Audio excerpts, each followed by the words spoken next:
What's up, y'all? Welcome to the Mr. Maple Show. I'm Corbin, and we got... I'm Steven from Roswell, Georgia. Oh, yeah. Do you guys have aliens over there, too? No, we're too close to Atlanta Airport. All right, so we're here with Steven. We're going to be talking about his favorite top 5 Japanese maples. We're out here enjoying open house right now. It's a little chilly, but we're standing in a field of maples. I mean, all these 10 gallons slowly starting to leaf out, and spring is in the air today. And we're here to talk about his top 5, so let's get started. What's your number 5, man?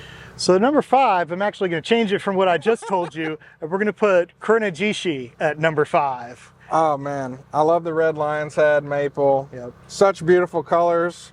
What draws you to that one? Really, I've always loved the Shishigashira style, but that red color is just unbelievable. And the way it kind of unfurls in the beginning, it's like that very upright, and it almost looks like little tails like coming out. It just has such a beautiful form. And then on that green bark too, it really allows it to pick up. I think one of my favorite things is like watching that leaf flush like you were talking about, but seeing the color changes from that like bright red to more of that brick color with almost like the little splashes of green in Yeah, there that green veining is just absolutely incredible as it starts to finish its flush. And I mean, really tacks it off. I love that tree. I bought one for my mom for her birthday a couple years ago. And I mean, they do good in the sun. They do good in lots of different areas. And yeah, throw Shishigashira next to it. Get that little bit of play from the red and the green lion. Yeah. And oh man, that one just has a funky looking leaf too, man. Yeah, it's one of the few that I actually have 2 of. So I got a bay window, and then I got one on either side of that bay. Oh yeah, that one's definitely one, you know, play with the pruning a little bit, get it shaped up nice. But honestly, you don't have to do too much to that thing. You just set it, forget it, enjoy it throughout the spring, through the summer, man. Yeah. I mean, See, on the corner on one side, I got a, I can't remember the name of the ginkgo, small ginkgo, American. yeah, solid American. So I can get that nice yellow red contrast.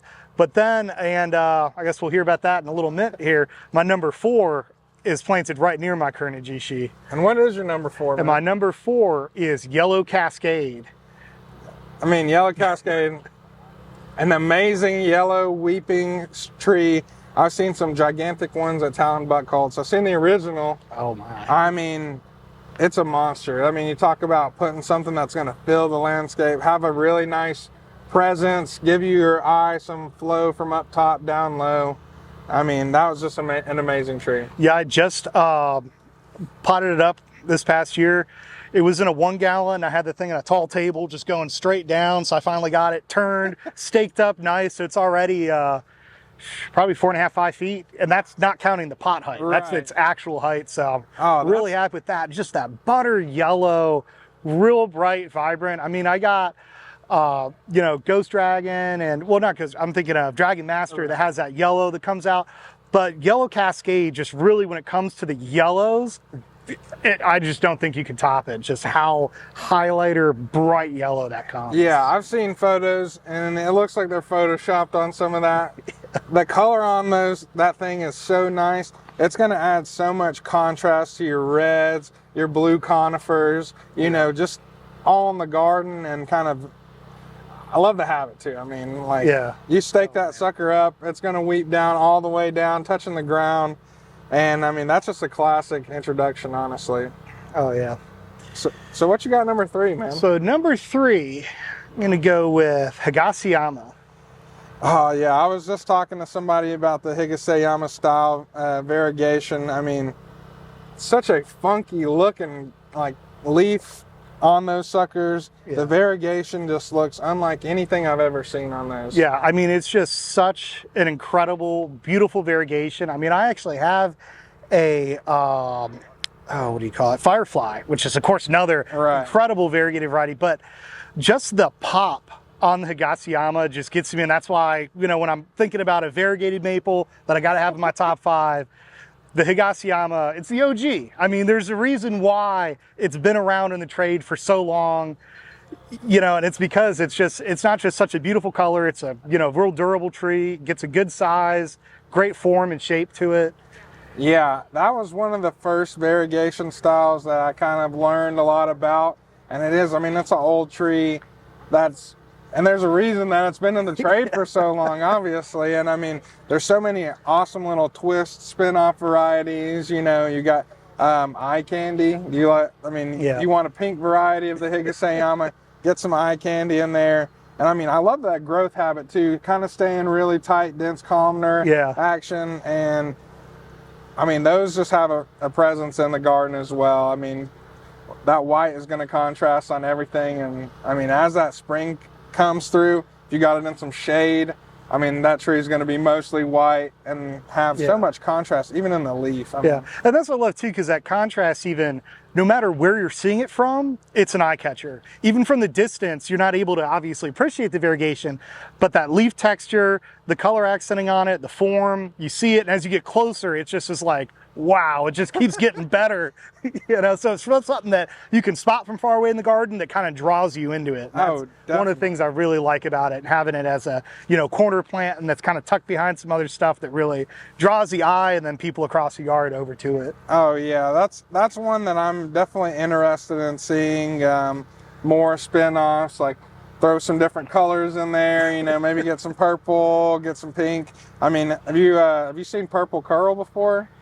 No, I've not seen that one. So purple curl is, I'd say, kind of like a mix between Peve starfish and a Higagama style. It's Talon Buckholt says only a collector would love that plant, but the leaf shrinks up, it kind of curls up a little bit, and it has a red Higagama style variegation throughout the leaf. Maybe one to check out later. See, now what I have that contrasts it that's nearby is yellow threads. So I have that real, you know, thin lobum, light kind of touch, and then you get that, you know, kind of yellow hint, you know, off there with a Hime Sojo just below it. So you get kind of that red, you know, bring those three kind of are like the little trifecta group right in there. Oh yeah, I love the varieties you can get with maples. I mean, you got greens, you got reds, you got purples, you got pinks, and you got yellows. And I know you like that yellow, bronze in color. I think that might lead us into your number one, right? Well, I think this is number two now. Oh, number two, sorry. And the number two, similar to what I just dropped with the Hime Sojo, my number two is a Sojo type, or Hime type, I mean, and it is Odohime. A lot of people like to go for that Kurohime, but personally, I really like the color on Odohime a lot more than Kurohime. Kurohime is just a little too dark for me. Right. Yeah, Odohime, I love all those Hime types. I love the small leaf. I love the tipping variegation on the, or tipping color on the springtime leaves. And I mean, you cannot beat that dense, tight, compact habit. Oh yeah. I mean, that thing, it is, for me, the very first tree to leaf out in the spring, and it is the very last to lose its leaves in the fall. So not only do you get just such beautiful colors on it, you get the maximum period of enjoyment out of that thing too, while it's in leaf. And it, like you said, it holds that tipping so well. It's just really beautiful, and the form is great. Those suckers are very heat tolerant as well. I mean, they eat the sun, they chew it up, they spit it back out. Yeah. I mean, that's another classic maple that's just kind of has all those little spin-offs, and you can really go in depth with that specific family line. And I mean, who doesn't love a dwarf maple, honestly? Yeah, man. I mean, I actually got a Ryukyu to go over near it because, you know, of course, if you got, you know, if you know the story of Odohime in the Japanese fable, she lives in Ryukyu, in the Dragon Palace is actually where she lives. So it's a, you know, good pairing. If you know you got one, you got to have the other to go with it, you know. And then I got a few Ryusen types, kind of little dragon theme going on in that area. I like that, man. I never had heard the story about Odohime, but I have to look into that a little bit, man. Yeah, Odohime, she goes and I think she was presented itself as a giant turtle, if I remember correctly. And this guy rescues her in the sea, and so he gets brought down to the Dragon Palace, where he lives with Odohime for a couple years or whatever. And then he always wanted to return home to visit his family. So she gave him this little box that he could go to like return back. And she's like, you know, if you ever do this, you won't be able to come back here. Well, when he did, it was like 600 years in the future. It's one of those, you know, those old fables go, it's like not a happy ending, you know, a lot of those. But at least she was a little nicer than Kurihime. I don't know if you've ever heard the fable of that. And how that story goes. Yeah, the demon princess Kurihime is not exactly a fun. You gotta love those old time stories, to, yeah. man. The old time stories, they be doing some crazy stuff in there. Most of them aren't a happy ending, but you're gonna have a happy ending if you put an Odohime in your garden. Yeah. And I mean, maybe keep them away from the Kurohime. Might not play too well together. But, right. I think the key is once you get with the Odohime, stay with the Odohime. As long as you don't leave, you'll be okay. All right, and that leads us into your number one. Yeah, and for number one, we're going with a newer introduction, Koi. And that is definitely my favorite of the Makawa variants. I've got quite a few of them. I even actually managed to snag one of the red pandas the other week when those dropped. Wow. But that Koi, when it leaves out in the spring, it is like a tropical flower coming out. Not just you get those yellowing to orange like on the leaves, but those little like kind of red tassels you get. Yeah. It's just unbelievable. It is a showstopper. It's hard to not enjoy the Makawa types as they're leafing out. I mean, they have such a beautiful, the petiole on that thing and the bud protectors give such a nice contrast like throughout the plant.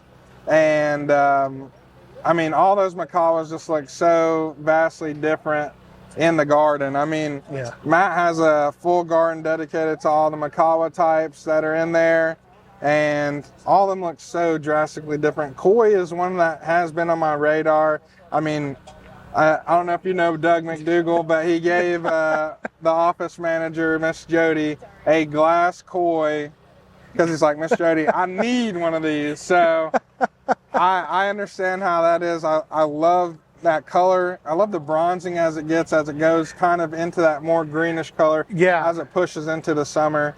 And I mean, you can't beat a Makawa type. Yeah, I mean, the form on that, even when you get into the summer and it's greened over, that leaf shape, how it is just so incredible. And even before it leaves out, and of course a lot of the Makawas get that red budding on that green stems is just, real pretty too. Very vigorous too. I'd say out of all the Makawa types I have, it is the most vigorous dwarf that I have is that Koi.